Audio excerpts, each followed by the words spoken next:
Hello and welcome back to another whiskay podcast, whiskay podcast number 42, which, as my co-host pointed out to me before the start, means that we would have on regular podcasts in the middle of this box done 250 whiskies. So, you're welcome. Our livers a are quarter of your taking liver function. Yeah, livers are taking a punishing, so you don't have to. But I'm sure you're all well aware that we would do it whether or not you were listening, because our numbers aren't great. Livers regenerate anyway. Yeah. The theme, as always, it's a Dram Team box, so check them out if you're a whiskey lover. And the theme this time is worldwide whiskies. Do we know which month this was, supposedly? September 2022. Yeah. I have to start saying the year now because... Yes. But yeah. The card for this box says, in this box, we set off on a far-ranging adventure around the world's best whiskey-producing nations, taking in both the traditional and the modern. It's an exciting and unusual selection of 6 diverse drams with something for everyone to love. Happy holidays, whiskey fans. There's a lot of alliteration in there, which started to get close to being a tongue twister. But good job we only have to read this at the start and not the end. Yeah. So we're going to break with tradition a little bit, I think, and I will introduce us to the first whiskey, and it will rapidly become towards the end. You have to listen to the end to understand why. There you go. To increase engagement and make sure we're not just getting people listening for 10 seconds. Audience retention. Yeah, exactly. You must listen to the end for a surprise. Like reels on Instagram that say, watch till the end, and then just loop and never have an end. Just hoping that you'll fall for it and never watch anything else. Yeah. So, the first whiskey that we are tackling today, and in keeping with the theme, is a Kavalan, which is from Taiwan. Yes. Which I think this might get us flagged on YouTube, I suppose. Not in this country. I don't know, YouTube kowtows. But anyway. YouTube's banned in China. Is it? Yeah. Oh, well, there you go then. Yeah, so it's, well, I mean, I'd say it was Taiwan either way, because Taiwan. I know this because Ramsey Dewey is a martial artist who lives in China and has a YouTube channel, and he's describing how he has to get around the firewalls. Well, yeah, Taiwan's a country, so it's from Taiwan. So this is the Kavalan Distillery Select number 2. Well, it would hardly be called Taiwanese single malt whiskey if it was actually Chinese. Exactly. So the card reads, created as an introduction to the Kavalan collection, Distillery Select releases aim to capture the specific flavour characteristics that in recent years have won this Taiwanese distillery so many globally recognised whisky awards. An easy drinking dram, this release emphasises floral and herbal notes. One of the secrets to Kavalan's success is that their subtropical climate delivers a faster maturation than the cool warehouses of Scotland, imparting a huge amount of flavour from the cask in a concentrated period of time. Okay. So on the nose, ripened tropical fruits, not flagrant floral notes. Oh, it means the same. Fragrant floral notes and warm vanilla. Could have got away with that. Too honest, that's my problem. This isn't criticism. This is a valid tasting, a valid nosing note. There is a significant acetone vibe. There is a chemical backdrop to it, isn't there? There's quite a bit of vanilla there, though. Yeah. I think this always happens with the humid country whiskies, so they end up with quite an alcoholic fragrance. Yeah. So we'll put vanilla and quite a lot of alcohol on the nose. Yeah. I think they get a lot of the flavour in quickly, but it doesn't do anything to damp down. They don't have the esters don't dissipate or become oily in the same way. So you can dive in for your first tasting of the evening, and I will tell you what you should be tasting. So the palate, rich and complex layers of butterscotch, creamy toffee, and vanilla with a long and fragrant finish. that might be a theme, but we'll see how it goes. Oh yeah. The injury. Yeah. Mm. It is very creamy actually, which puts paid to my no oiliness. There's no burn to that. It's very light. There we go. Just took a punch of alcohol to destroy whatever's causing me to have a sore throat.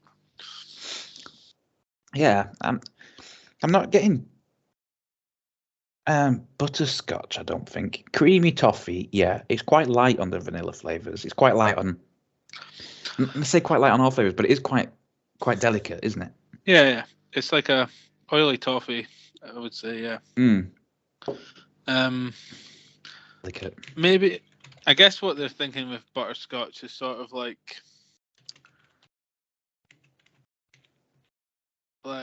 butterscotch is usually, well, in my opinion, most of the time when I've ever had butterscotch, it's been as a pudding, like not Butterscotch Angel Delight. Yeah, butterscotch Angel Delight, butterscotch. It's the best Angel Delight as well. Yeah, but you know what I mean, like even just like tubs of like pudding consistency food. So I guess that makes it like a creamy toffee. Yeah, but yeah. I don't actually know if I think a butterscotch is more of a hard-boiled sweet, isn't it? Mm-hmm. Yeah. Yeah, it is. But, yeah, it's sweet, but not like a butter, like a boiled sweet. It's not super sweet, no. but that's its prevalent character, I would say. Yeah. Is that it's sweet, but like a vanilla kind of sweetness. Condensed milkish. Yeah, condensed milk is a good one. Yeah, we think we go back to that one quite a lot. I think that's one of our kind of things, isn't it? I think that's obviously some kind of shared experience. Memory. Yeah, one of our touchstones that we go back to. Yeah. Sorry, just taking the final swig there. I've got a little bit left, but yeah. Very easy to drink. Yeah. Very nice. Very nice. Any final comments? That last sort of sip, I suppose it was more of a glug. That's probably why it had a little tang to it. Okay. But I couldn't identify anything. It might just be that was because I drank it quite quickly. It was maybe just a bit boozier. I didn't mean to make you gluggy. I apologise. Oh no, it was my fault. Did you want to give that one a score? I'd probably give that one. I think that's probably a 3, maybe a 3.5. I think I'll go 3.5. I'll stick with my 3, and then I can have a broader scale to grade the rest on. That's a fair balance because I think it is a 3.25 somewhere around there. So between us, we get the right score. Yeah, it's good, but it's not like I'm not. It's not remarkable, it. but it's one you could quite happily polish a bottle off. Wouldn't be like if someone gave it to me, but. Okie dokie. Okay, on to the next. Yes. So from Taiwan to Japan. Yeah, I was going to say it the same way because it's Taiwan, Japan. Yeah. I was just making it rhyme. I wasn't trying to be cancelled. So this is anyone who knows Japanese whiskey knows that whilst there's a growing number, there's probably only a few that this could be, and I believe we've had Nika before from Dram Team. Yeah, we've had the From the Barrel that I've got a bottle of. Yeah, I've got a bottle of that too. It's a good whiskey. Yeah, but this is the coffee grain. So way back, I don't know if this can be considered way back in whiskey, but maybe in terms of lives. Yeah. So well, when did we get onto whiskey? Probably around about way back in 2016. That's when whiskey history really started. Yeah. So it says here, way back in 2016, this was Dram Team founder Chris's gateway dram. Great Way counts too. Yeah, that works as well. To the delicious world of grain whiskey. Yes. Made primarily from corn in a coffee still, different to a traditional Scotch whisky pot still, this is a wonderfully fruity drop with oodles of yummy dessert notes like caramel, toffee, and vanilla. Should like this one then. So on the nose, it's very aromatic with heady notes of tropical fruit bursting out of the glass. Plenty of juicy candied fruit, mango, and coconut. There is a lot of tropical fruit to that one. If you give it a swirl and give it a sniff, that's very tropical. Is it? I quite like the coconut because it's quite a flat. I was going to say, is it totally tropical? Because then Lilt might have to, Does Lilt still exist? Yeah. Can't remember seeing it in such a long time. Very much feels like a Iceland kind of canned drink these days. You know what I mean? Like it's not the sort of drink you expect to see in like a mainstream supermarket. Yeah, I know what you mean. Oh yeah, this is very fruity. Lilt on the nose. Yeah. I think it's missing the pineapple to be Lilt, but yeah. Lilt on the nose and then brackets totally tropical. Then we'll remember. That's an excellent tasting note. Yep. Top that one, other people. Yeah. Jim Murray is the only guy we've got to pick on when it comes to tasting notes. Yeah, I'm sure there's probably an entire industry around it, but yeah, the whiskey industry, yeah. Yeah. You want to know what you should be tasting? Yeah, I'll dive in. I like a grain whiskey quite a lot, so. So on the palate, the theme continues with the rich tropical fruit continues onto the palate, it says. So I've just said that in a different way. Along with the caramel, toffee, and vanilla from the cask, very fruity and accessible, with a finish where the fruitiness combines beautifully with the toasty oak notes. So it is. I mean, it's lovely. It's got like a core of vanilla that's surrounded by like the tropical fruit notes. And it does last a while. It's really easy drinker as well. And that's 45%. That is very easy drinking. Yeah, that handles itself. It's lovely. When you hold that on your tongue, you get the toffee. It's like you ever had those?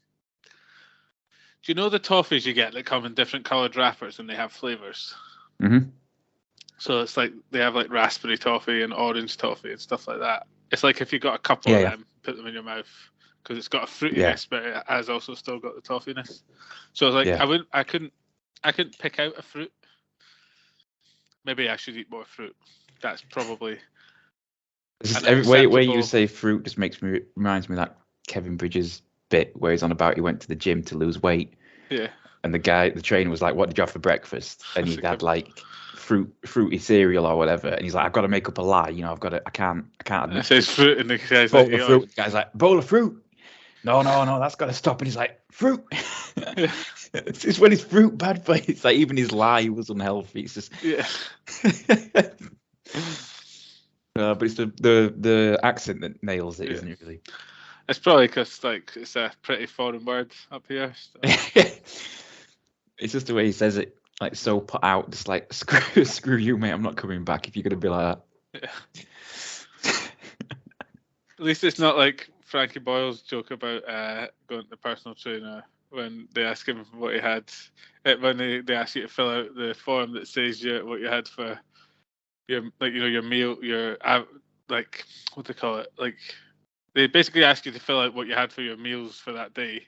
Yeah. If you go to like a personal trainer and nutritionist, and it says here, Mr. Boyle, that you had for your breakfast 1 bag of chocolate coins.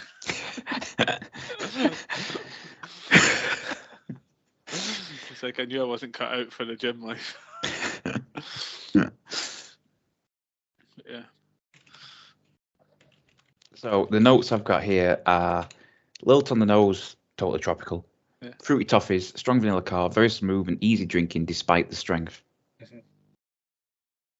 You want to add anything else to that?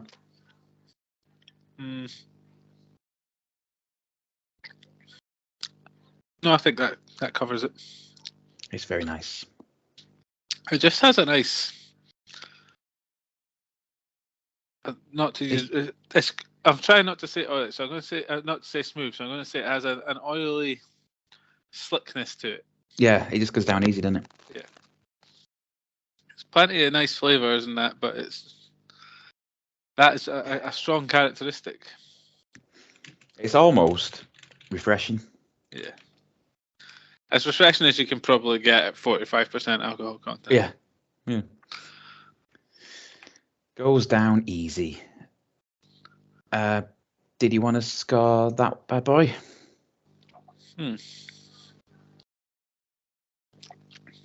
I would say a 4, I think. I'm going 4, yeah. I had to go up from the previous one. Yeah. I liked the previous one, but that I really liked. And I think it was worth a double upgrade to me. Yeah. It's a big jump.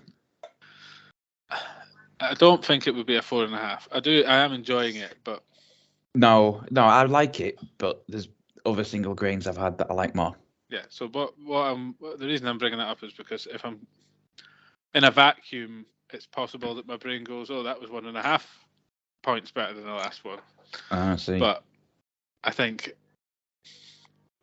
that's without other whiskies to fill the gaps and compare. As the gap gets bigger, well, that's why they listen to us, you bigger. see, because we've got this background to build on. We're not building on from a vacuum. We're building from a hole where his liver used to be. Yeah, but also with the caveat that sometimes it will be based on the vacuum of a box because we're not very good at this. I mean, we're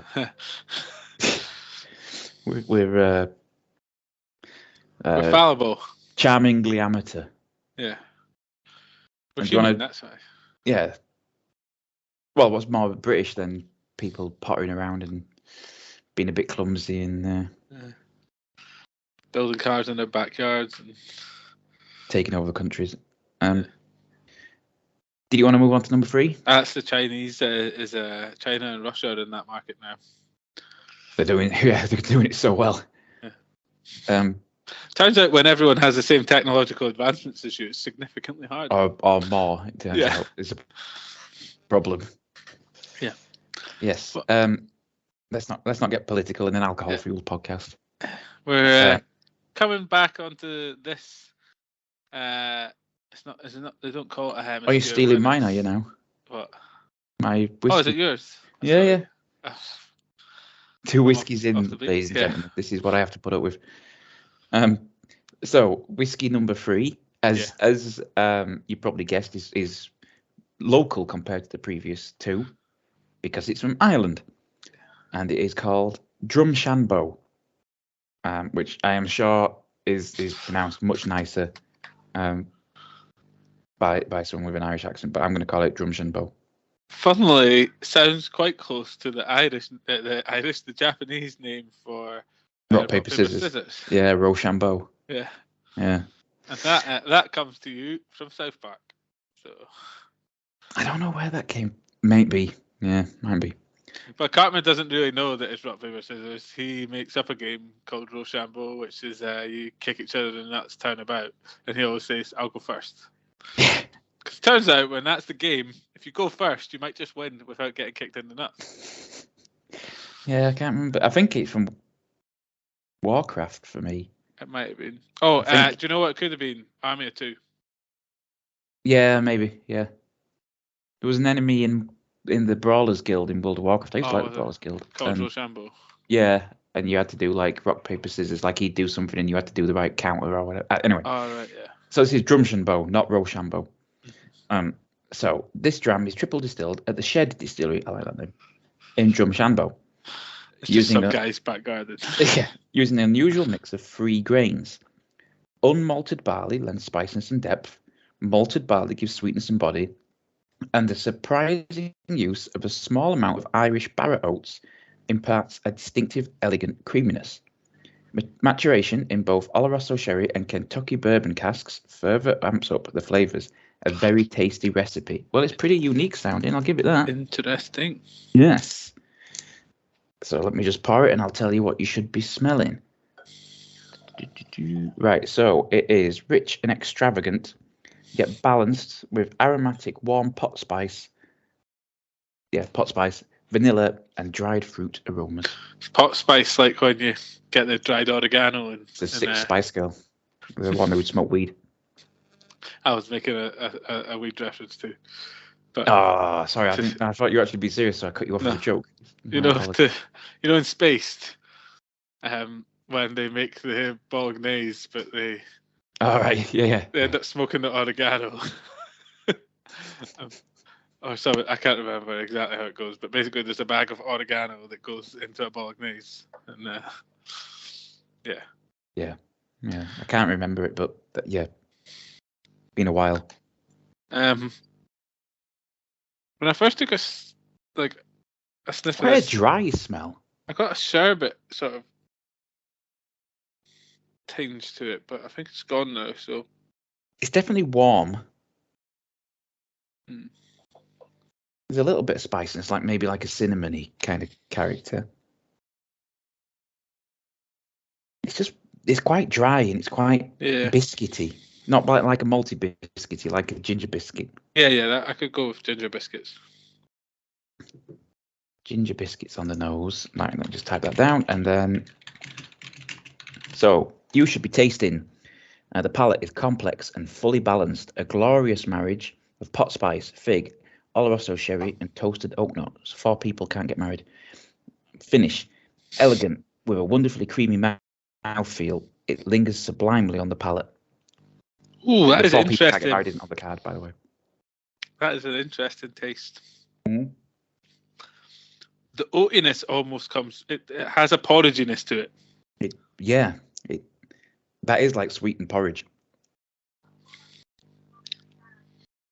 Like maybe honey on porridge? Might be. I want to find out what pot spice is. I bet it's like loads of pictures of Victoria Beckham with like weed symbols all over. It's hard to find out because everything just shows you actual pots to put spice in.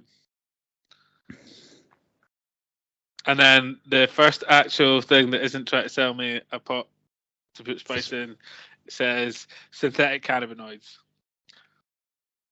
Oh yeah, I got that. Synthetic cannabinoids, yeah.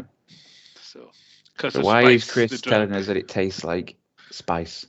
Yeah, it tastes like the drug spice that you get in prisons. Oh, Doncaster. Yeah. Capital of spice. Is it? Yep. So they've stolen that from Bradford and not for what Bradford has it for. What is more British than stealing spice? True. That is what our country is founded on. It's just, because I can insult Doncaster in case people don't realise I'm from there, but because Doncaster is so depressingly poor, that's the best spice they can afford. It's never going to be like saffron or shit, is it? It's not even like the cinnamon. It's not quite got this. They're working with the mixed herbs. Yeah. They're all pool. Yeah, Italian or fajita mix. I haven't done fajitas in ages. I should do some. I used to do them all the time because they're really easy, and I hadn't done them in ages. Yeah. So that's it. Because you got sophisticated, bought a house. You're like, it's just because I got boring, and now I just basically do like the same 4 or 5 things in a week because I can't be bothered. Anyway, I feel like that happens with age. But yeah. Need a skivvy. Anyway, I do think this tastes like it tastes like porridge. Mm-hmm. I'm struggling to get past it. Sweetened. I'm going to go with sweetened with honey because it gives me that kind of off sweetness vibe. It is very creamy. I'm not getting Oloroso. It's definitely a milk porridge, not a water porridge. Yeah, water porridge is a waste of time. Yeah. But like probably full milk. Unless you're Oliver Twist, you shouldn't be making porridge with water. Yeah. There's a little spice. Maybe it's figs actually. Yeah. Maybe it's the fig sweetness that we're getting that they've claimed here. Yeah, it could be. Like like if you put dried fruits in your porridge. I do.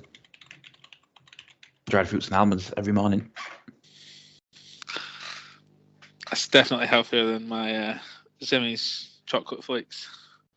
Yeah, but you had like a protein bar and everything today, and you're counting your calories back, sounds of it. So you're better than I am. And attempting to count my macros, but not doing very well at it. I had a huge block of cheese for lunch with other stuff, but good macros. Lots of cows stuff. Big block of cheese. Well, I had like a bit of cheese left. You know, like you only got a big block. Christmas, yeah. So I was like, I may as well just finish this. So I had it with my sandwiches. Nice. Then it'll be leftovers for lunch from Sunday's tea, which was pasta, bacon, peppers, tomatoes, all sorts of stuff. It was nice. I mean, I'm saying lots of calories and cheese. What we had for dinner was buffalo chicken. Buffalo's really good though. Buffalo chicken mac and cheese. Oh, mac and cheese. I mean, all of that is really good. But it is a not standard mac and cheese recipe. It's not like because mac and cheese is just calories. But that's why it's really nice. This comes out actually just about as good, but you have to blend cottage cheese. You're smashing all the fizz, so it don't matter. You can eat what you want. Yeah, pretty much. Got to be a reason for doing the fizz, until I'm ill or injured, and then. Well, I'm just coming off my Christmas reset, I think, so I'll be back in the gym tomorrow. Yeah. And less eating of I had a lot of fruitcake and 2 massive roast dinners over, because obviously Christmas and New Year's. Wow. Pretty great. Our work's Christmas raffle, my partner won a triple box of Cadbury's fingers. They had the chocolate orange fingers, the dairy milk standard ones, and the Bourneville ones. The Bourneville ones are great. So yeah, we forgot about them over Christmas and then rediscovered them. So it's like, oh, cheers! Supposed to be getting back on the train, and now. Yeah, I had a lot of. I mean, for the New Year's, I was just in. For some reason, on the Christmas one, we had pork and it was great, but I couldn't quite hit my groove. But on the New Year's, we had beef, and I just kept going. Just beef and gravy, just keep going. Yeah, I had so much. It was great. I'll tell you a story about that, but not when we're recording. I've got a good story to tell. Makes it sound like you. No, it's nothing like that. It's just the person it's about wouldn't appreciate it being recorded. That's fair. Do you want to score this one? I thought that was good. I'd say that was a 3.5. I'd go 3.5. Yeah. Didn't quite enjoy it as much as the last one, but it was still very nice. It was interesting, at least. Like, not at least, but you know what I mean. Like with all the variants in the recipe, I was expecting a little bit more, maybe. Yeah, that's I think what it was. We were like, this sounds like it's going to be, and then we're like, You know when we've had those ones, like we had that Michter's sour mash, and it just hit every bit of the palate, and it was crazy. Yeah, it was wild. Yeah. Yeah. I was kind of. That was where I was. That's what. I think this is the problem. We're spoiled. Yeah, we are. So we're like, oh, here's an interesting blend of grains. This will be amazing. It's good. This is the thing, though. You know, like if you'd only drunk like Bell's and Jack Daniels and that, amazing, and you came to that, you'd be like, wow. Yeah. Yeah. But anyway, do you want to take us on to? Or should I introduce this one since you tried to steal my last? You can try and introduce it, and then I'll butt in. Oh, okay. So I mean, this one is from somewhere that's a little bit further away. Then I think you'll find it's actually my turn. Oh, sorry. The Scotland to America's England. This one's from Canada. What? So, how dare you? We're not America. Well, yeah. Where's New England? And where's Nova Scotia? Scottish people landed in Canada. Why is Nova Scotia not in Gaelic? Why is it in French? All the lines. That's a low blow. Siding with the French over the English.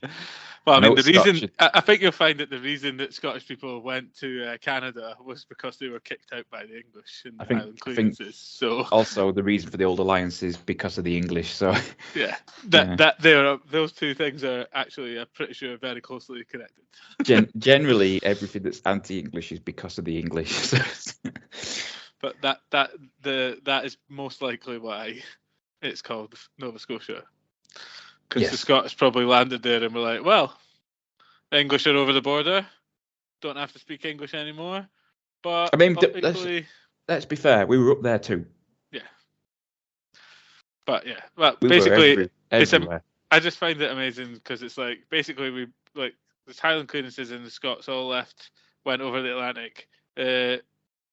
People from England left, went over the Atlantic, and they landed not far from each other, and called where they landed basically New Scotland and New England.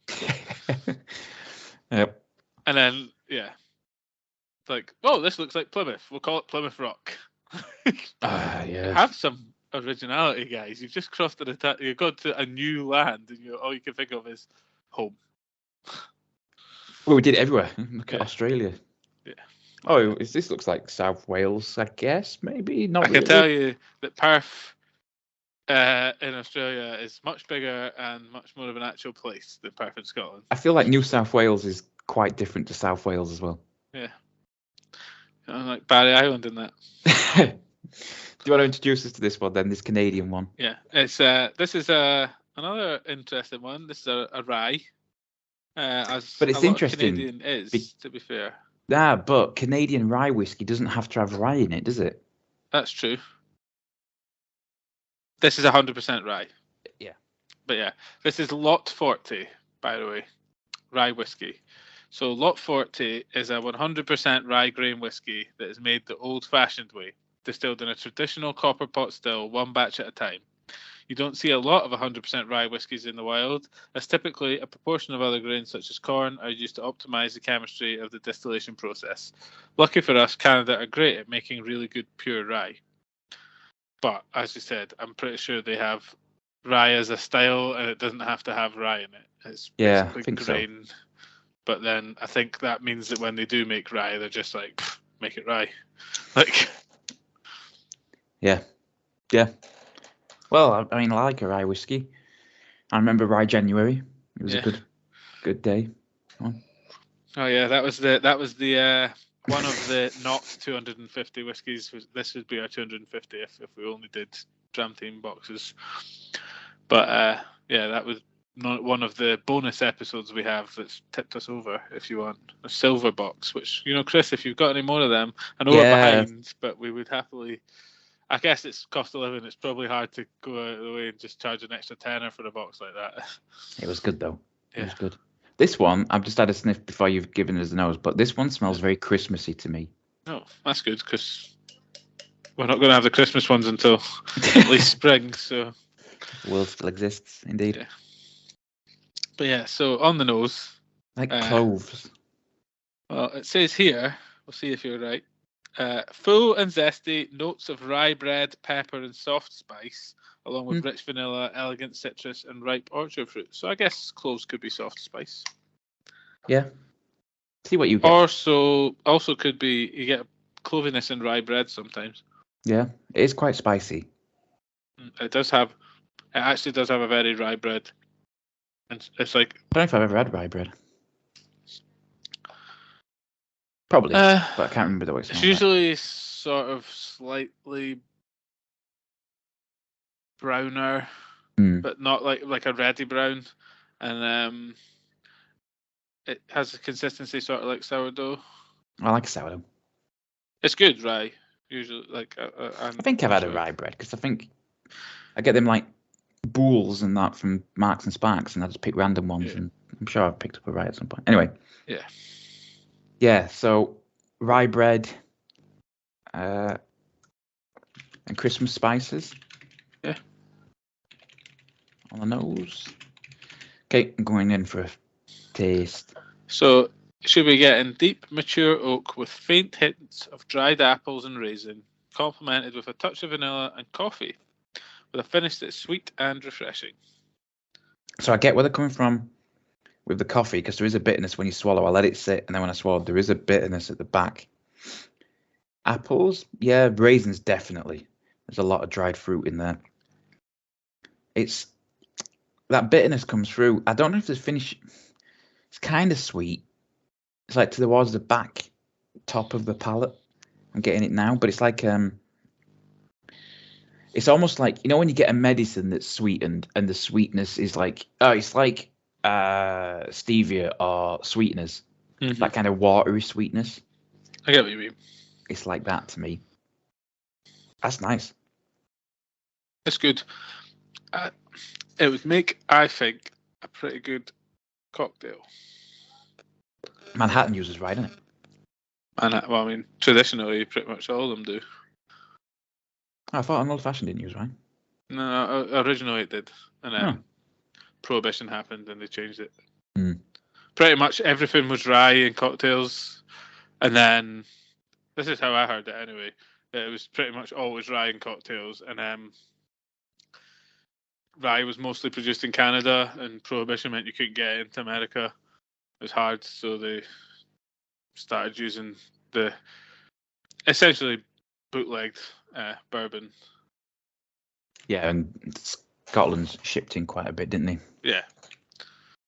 That's what killed Irish whiskey. They wouldn't smuggle it in. Scotland I guess maybe in the north of America you would have got rye a lot, but like right along the border. But yeah. Anyway.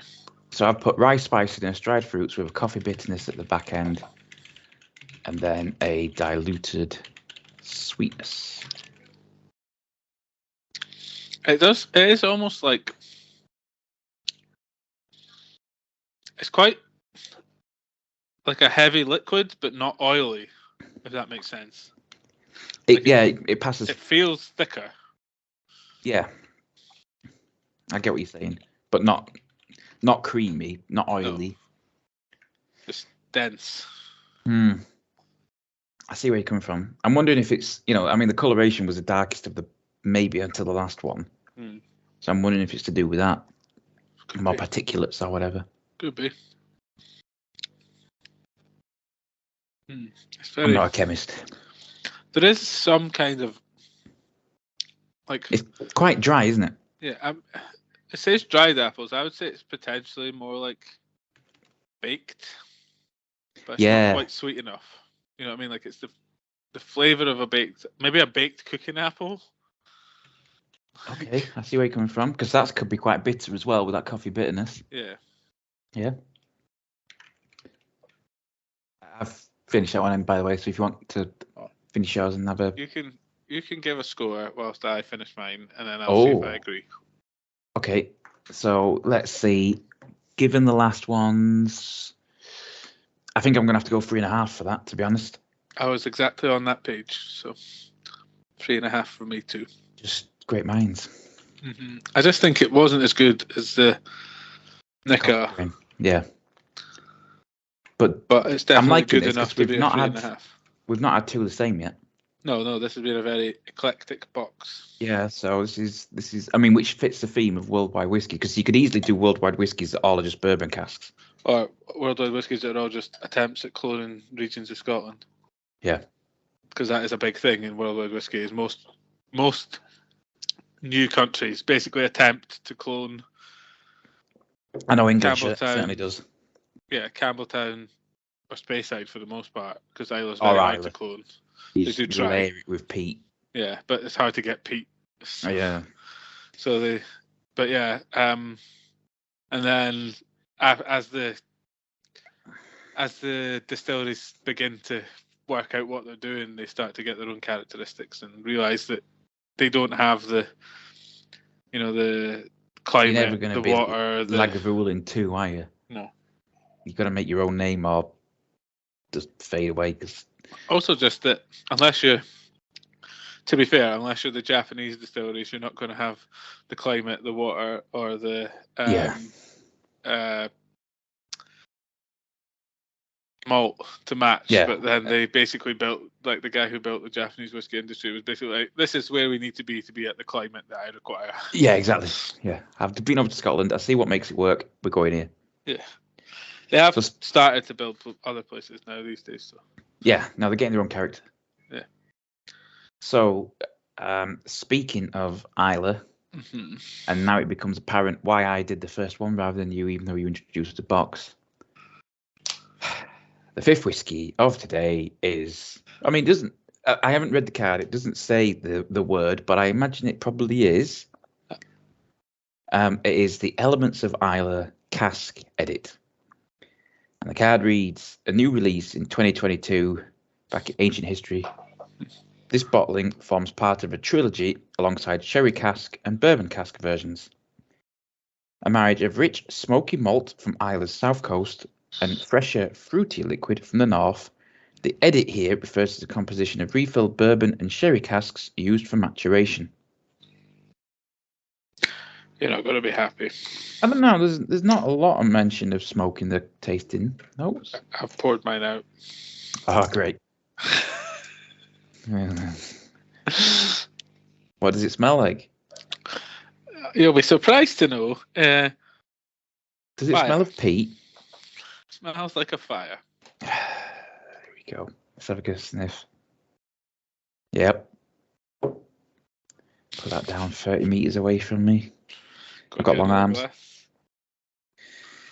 Yeah, I might get another glass after this one for the 6th dram, actually, because peat is a lingering flavour. Anyway, so on the nose, this is all just a lie. Freshly brewed coffee tempered with hot milk, sugared almonds and white chocolate truffles, and misted with light peat smoke. A fresh fruit basket brings balance. Do you get white chocolate truffles and a fresh fruit basket? I don't. I'm going to try. I'm not going to be stupid. I'm going to try. I'll maybe get the hot milk. Really? And the coffee. I think I could get coffee out of that. I'm worried if I get coffee that I'm going to start to associate coffee with peat, and I really like coffee. I don't want that. Oh, I opened my whiskey beans. Oh, yeah, they're all right. Yeah. I've had them before. Maybe from a different place. Oh, you got them from the... Did you get them from the Cooperage? Cooperage, yeah. Yeah. I then ordered the grounds for my brother for his Christmas. What did you think? I thought they were quite good. Jen doesn't like them. It tastes too much like whiskey. See, to me, they don't taste a huge amount like whiskey. But yeah, maybe that's because we're so inundated with whiskey. Yeah. She basically said, when you open that bag, all I can smell is whiskey. And I was like, all I can smell is coffee. Are you sure? What are you talking about? I guess this is what happens to people with peat when they're like trying to drink like yeah, they just have like 10 bottles of Lagavulin and then they can actually taste something. Peat Beastie or something. Was it Big Beastie or Wee Beastie? Peat Bomb or whatever. Yeah, I know which one you mean. But yeah, and it's like I'm not getting much past the peat there. It is like smokehead and stuff. Yeah, it's like a wood fire. It is woody in this fire. It's like a bonfire. Yeah.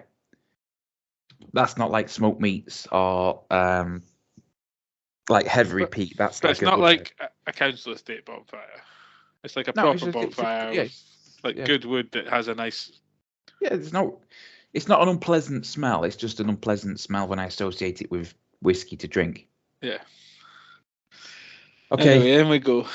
So it's sweet with mineral qualities. Vanilla smoke and wood spice permeate through the smell of freshly baked butter croissants and hot fruity coffee.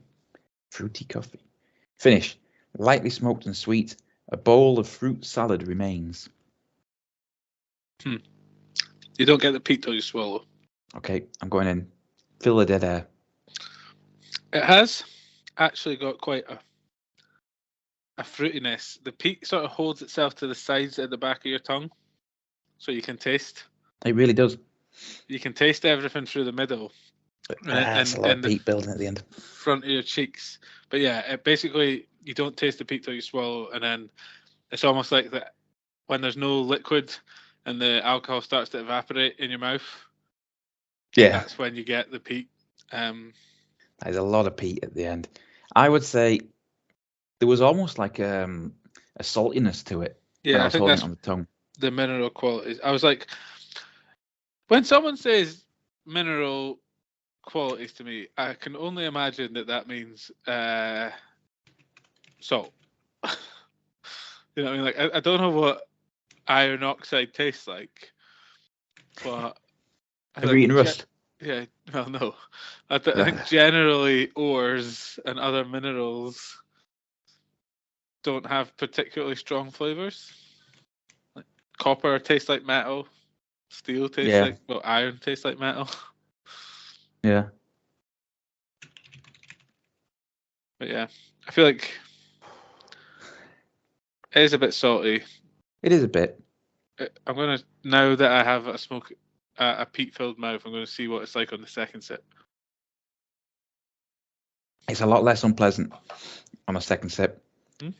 There's still that wood fire, bonfire kind of character, but it's a lot less strong once you're immune to it. There's definitely like a salted carameliness at the start. It's very dry. I think that happens with the peat a lot. Yeah. Oh, I just got a spicy kick right through my mouth. It's very dry, that. It was sort of like, what's the percentage on that? 46? Yeah, it's quite quite a weak smooth for box. that. It's sweet. But yeah, it's not. There's no cask strength bad boys in here, unless. Oh, Well, let's be kidding. That will be cask strength, but we can discuss that in a minute. Yeah. Yeah, it's very peaty. It is very peaty. I would say this was. Identify. Yeah, I'd say this was the strongest peat we've had in a while. Mm-hmm. This is what I've got to look forward to in May, innit? Yeah. We've got to get that organised. Mm-hmm. I think we just need to reignite the chat and get people I was talking to one of the other people. I'll talk to you about it afterwards, after this, if you've got a bit of time. Yeah. Sounds good. Cool. Yes, it is very peaty. I think you were right in terms of as you drink more peat, you get used to it. Because I think if this was a year ago, this would just be a 1 for me. It's not a 1. I mean, I am having to drink a lot of water to try and. Don't get me wrong. I don't like it. I would give this a 3, probably. Oh, you can strange this guy, Jesus. Okay. Well, actually, we should probably fill some dead air because we need some time for our mouths to recover. Well, I would give that a 2.5. So. That's pretty generous from you. So. I think for a peat, a 1 as strong as that, peat-wise, that's probably as good as it'll get. Probably, until you decide that peat's what you actually want to drink. Okay, who likes Speyside? Yeah. Oh, that's kind of a beginner whiskey, isn't it? Mm. You enjoy it from the first taste and not like the 17th taste of the evening. Yeah. Rubbish. Right. What's the point if you don't have to drink half a bottle to be able to enjoy it? Yeah. Yeah. It's Dark Souls of whiskey. What's the point if it's not a challenge? Yeah. I'm just gonna record a gap because I'm gonna go get another glass because the peat lingers. Yeah, I'll go and do the same, I guess. Welcome back. Hello. So I'll just introduce us back in, and then you can take us on to the last whiskey. Yeah. Yep. Okay, just give me 1 second. Apologies if there was a bit of an awkward cut there. My co-host and I had to go get a fresh glass for the last whiskey, as peat is a bit of a lingering flavour, and we didn't want it to impact, given the. I don't want to say small quantity we get of the 6th one because it's not small quantity. It's very also generous. a larger quantity than we used to get. So. Yes, 25% increase. It's a very generous quantity, but it is a smaller quantity than the previous. So you only get a few tastes. You get two, maybe 2.5 shakes of the tail. And we'd do that if it was the sherry bomb or anything else that's got a kind of a lingering flavour. We don't want to impact it. It's nothing against peated whiskies. It's just. We want to give this the best shout it's got. So nothing against peated whiskies in this instance. What you're saying. Yeah, and I try and be fair. I hate them, and I think they should be illegal. But I try and be unbiased. On a side note, since we've got new glasses, I've just went and got my Dram Team glass, and I was cleaning it out just to rinse it because it's been in the cupboard for a wee while. Yes, and it has a bigger divot in the middle than my other Glencairn glasses. I don't know if you've noticed. I haven't. Yeah. I've got quite a few Glencairn glasses, so I should compare and see which one's got the most divot. I'm sure it's just because I'm sure they're somewhat blown. I don't know. We'll do a special podcast discussing the divots of Glencairn glasses. Yeah, I'm sure that is the kind of content that YouTube is lacking. But then I can test the people who listen to us podcast and be like, what do you reckon to the divot one? And they'll be like, oh, yeah, it was great. I'll be like, what happened at 47 minutes? And I'd be like, yeah, by 47 minutes, I'd actually tuned out because 47 minutes of talking about the divots and I'd slipped into a coma, so... Kept it going, though, for the ad revenue. If only we were monetized. Yeah, I think you need 32 subscribers. Did you want to go on to our last one? We can. And so some sleuths amongst the listening audience may have identified where we're going for this one when I said, oh, that probably is cash strength. But this is an Indian whiskey. This is the Amrit Narangi. Don't know if I pronounced that right. I was trying to look up how you pronounce it, but it's all just clips that you got to listen to. So it's got Narangi. Narangi, maybe. Yeah. Anyway, this is an innovative release from India's Amrit. Narangi is it's going to be Narangi, isn't it? Because it's Hindu for orange. Maybe. Because Naranja is the is it Portuguese for orange? So, yeah. Okay, yeah. So this unusual creation is matured using an ex-Oloroso sherry cask, which was previously seasoned with wine and orange peel for 3 years. That's pretty decent. So the 3-year-old Amrit whiskey is then finished in this specially prepared cask for 3 further years, resulting in a 6-year-old whiskey with extraordinary orangey notes. Now, whiskey in India struggles to maintain percentage sometimes for 3 years. Angel sherry is vast. So the fact that they've managed to mature this for 6, they must have it in they must have this in like an underground. Because you raise a good point there about the angel share. It's not just volume it takes; it's strength. Yeah, it's volume of alcohol. Yes, yeah. It's just alcohol that evaporates off, more or less. That's the stuff that goes first. Yeah. So. Yeah, to get a 50% 6-year-old Indian whiskey is probably actually. It's got legs and a half as well. This one. Yeah. So anyway. Yes. On the nose, I'm going to guess citrus. I haven't even smelled it. You'd have thought so. There is quite a lot of orange citrus to it. Yes. It says a tug of war between suet pudding and dried figs with moderate teasing of orangey citrus. With time, more dried fruits evolve. I wouldn't say the subtle teasing. There's quite a lot of orangey citrus. It's very much the peel, zest, citrus zest. I'm not getting suet pudding. I'm not getting dried figs because I'm not a Roman emperor. It does have a dried fruit element to it. Maybe dried apricots or something like that. That's how I would. You know, Americans call apricots. What? Apricot. No, they're wrong. Yeah, well, they probably call them apples as well.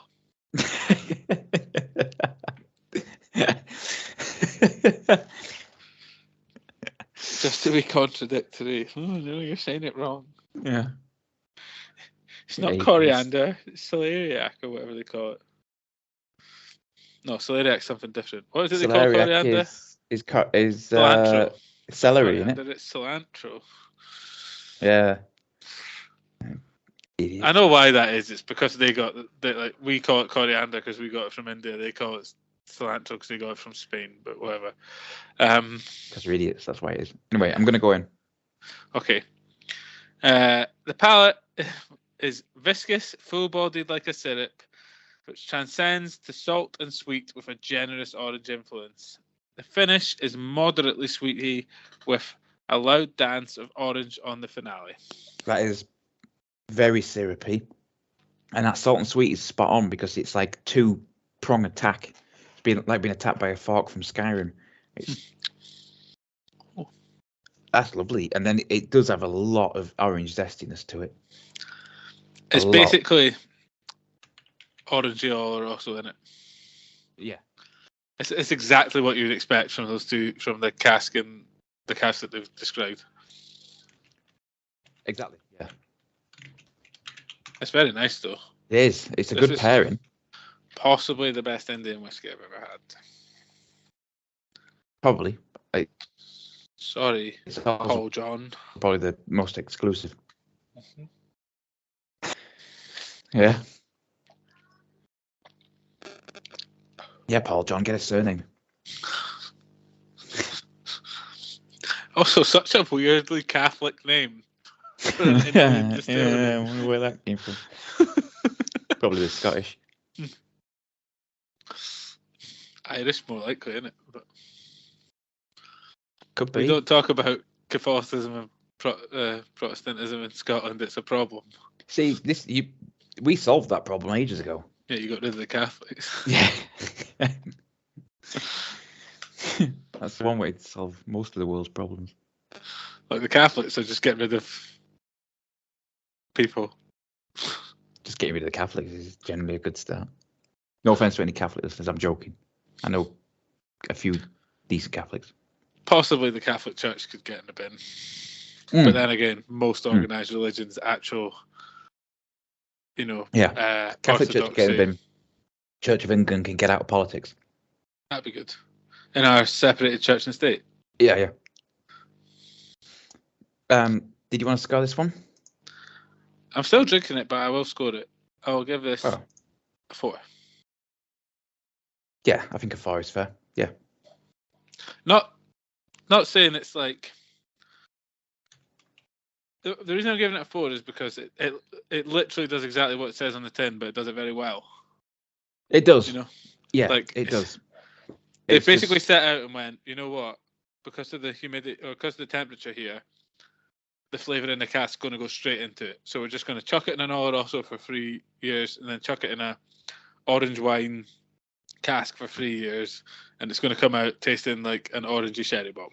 Yeah, it's very nice. Chris Dingle orange, that's what.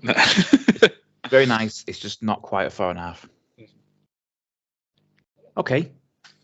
So that was our little hop around apparently the top whiskey producing countries, despite the fact that, England wasn't in there, but fair enough. This is Dram Team is owned by an Englishman, so, we are very, very, very humble, and also the best at everything.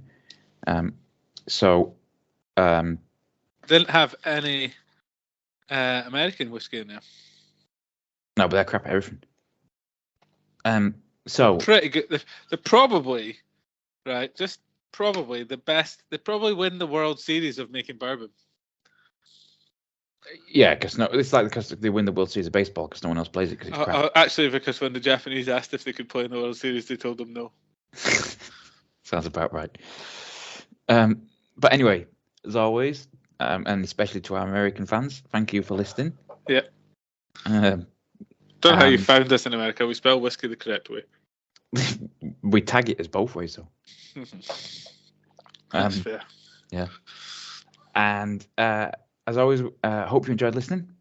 Yes. And we will see. Well, you will hear us. Yeah. Eventually, you might see us. Who knows? One day. Yeah, one day in the future. Tomorrow. Yeah. Always tomorrow. Next time. Yep. Then Cheerio. See you later. Bye.